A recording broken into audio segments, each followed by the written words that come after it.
Sudah hampir 3 musim memegang MU, Erik ten Hag masih saja kesulitan menjadikan MU tim yang tangguh. Saat ini MU hanya dianggap tim mediocre dengan skuad penuh pemain kelas rata-rata. Masalah mental pemenang agaknya begitu menjadi momok bagi skuad Ten Hag. Pihak Ineos sudah menegur Ten Hag yang dirasa telah membuat program kepelatihan yang tidak efektif untuk mengeluarkan kemampuan terbaik si pemain. Ten Hag menerimanya dan bertekad melakukan perubahan. Masalah baginya adalah sejumlah pemain penting, seperti Lisandro Martinez, Matthijs de Ligt, Kobbie Mainoo serta Bruno Fernandes malah bermain buruk terus. Meski ada kegembiraan dengan kebangkitan Marcus Rashford dan Andre Onana. Menghadapi Aston Villa yang begitu perkasa di kandang, para penikmat bola memprediksi MU akan kalah telak dan akibatnya pemecatan Ten Hag terjadi. Tanpa diprediksi pun, harus diakui musim ini Villa bermain sangat baik, bahkan selevel di atas MU. Untuk mencegah itu, Ten Hag harus terlebih dahulu mengubah mentalitas pecundang timnya. United kini bersiap untuk mencoba bangkit dalam perjalanan ke Villa Park. Sedangkan tuan rumah tampil gemilang musim ini, meski kehilangan kesempatan untuk naik ke puncak klasemen Liga Primer akhir pekan lalu. Tim asuhan Unai Emery datang ke pertandingan ini setelah menang 1-0 atas FC Bayern Munich di Liga Champions berkat gol luar biasa dari John Duran. Ten Hag berbicara kepada media setelah pertandingan Eropa, memberikan petunjuk tentang siapa yang akan tampil melawan Villa akhir pekan ini. Ten Hag memiliki 3 pemain yang bermasalah dalam pertandingan ini, Harry Maguire, Alejandro Garnacho, dan Kobbie Mainoo. Harry dan Alejandro masuk dalam skuad dan mampu bermain beberapa menit. Sedangkan Mainoo tidak. Tim harus menunggu dan melihat apakah Mainoo dapat bermain pada hari Minggu. Apakah dia cukup bugar untuk memulai atau berada di bangku cadangan? Namun, United telah mendapat dorongan dalam hal kebugaran pemain berusia 19 tahun itu, dengan pemain nomor 37 MU cukup bugar untuk berlatih di Portugal hari ini. Mainoo absen dalam pertandingan setelah cedera saat melawan Tottenham dalam kekalahan 3-0 akhir pekan lalu. Pemain lain yang absen selama minggu ini adalah Mason Mount.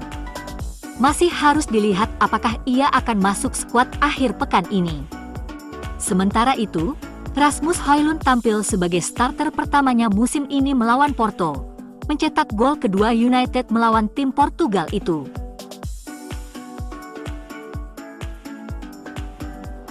Bruno Fernandes mendapat kartu merah langsung dari Chris Kavanagh pada menit ke-42, saat Manchester United kalah 3-0 di Liga Premier Inggris dari Spurs pada hari Minggu setelah ia menerjang James Maddison.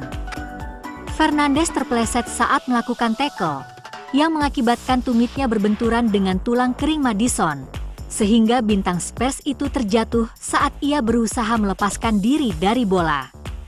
Namun, banyak yang mempertanyakan apakah tackle itu layak diberi kartu merah, dan mengapa VAR tidak turun tangan untuk mengintervensi keputusan Kavanagh di lapangan. Meski kartu merah itu telah dicabut, inkompetensi VAR semakin nyata terlihat.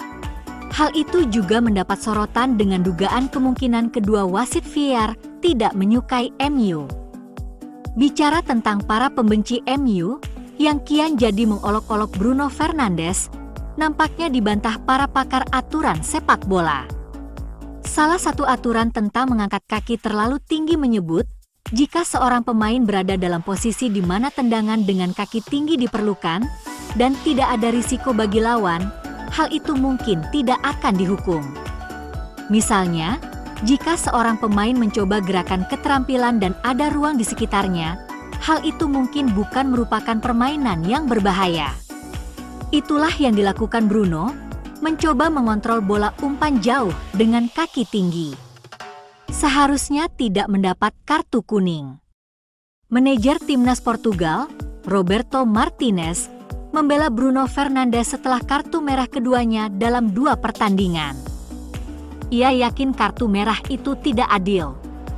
Bruno Fernandes memiliki banyak pengalaman, tetapi dia mengakui belum pernah melihat 2 kartu merah yang tidak adil dalam 2 pertandingan berturut-turut.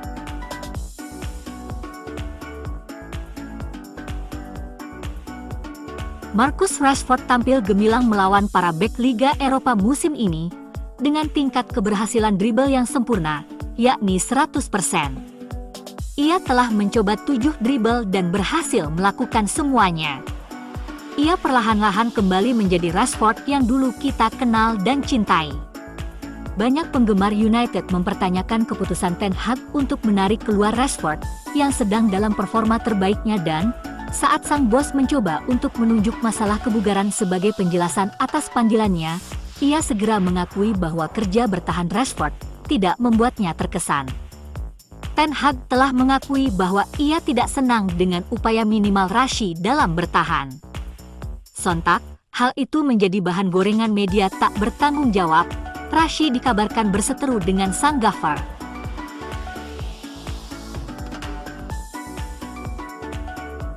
Beberapa aturan FIFA tentang perpindahan pemain antar klub bertentangan dengan hukum Uni Eropa.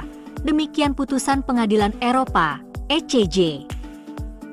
Keputusan tersebut menyusul rujukan dari Pengadilan Banding Belgia dalam kasus mantan gelandang Arsenal, Chelsea, dan Portsmouth, Lassana Diarra, yang menentang beberapa aturan FIFA setelah pemutusan kontraknya dengan klub Rusia, Lokomotiv Moskow, pada tahun 2014. Ia berpendapat bahwa beberapa aturan yang diberlakukan oleh Badan Pengatur Sepak Bola Global tersebut membatasi kebebasan bergeraknya dan melanggar hukum persaingan, dan menggugat FIFA atas ganti rugi. Pengacaranya menentang aturan yang membuat klub yang ingin merekrut pemain bertanggung jawab bersama untuk memberikan kompensasi kepada klub lama pemain tersebut dan berisiko terkena sanksi olahraga dalam kasus di mana kontrak pemain sebelumnya dihentikan tanpa alasan yang sah, dengan alasan bahwa hal itu menghalangi klub Belgia, Charleroi, untuk merekrutnya. Mereka juga menentang aturan yang memungkinkan Asosiasi Nasional Mantan Klub Pemain untuk menahan sertifikat transfer internasional, ITC, jika terjadi perselisihan, yang menurut mereka juga menghambat kepindahan tersebut. Siaran pers dari ICJ yang dikeluarkan pada Jumat pagi mengatakan, pengadilan telah menemukan bahwa aturan yang disengketakan tersebut bertentangan dengan hukum Uni Eropa.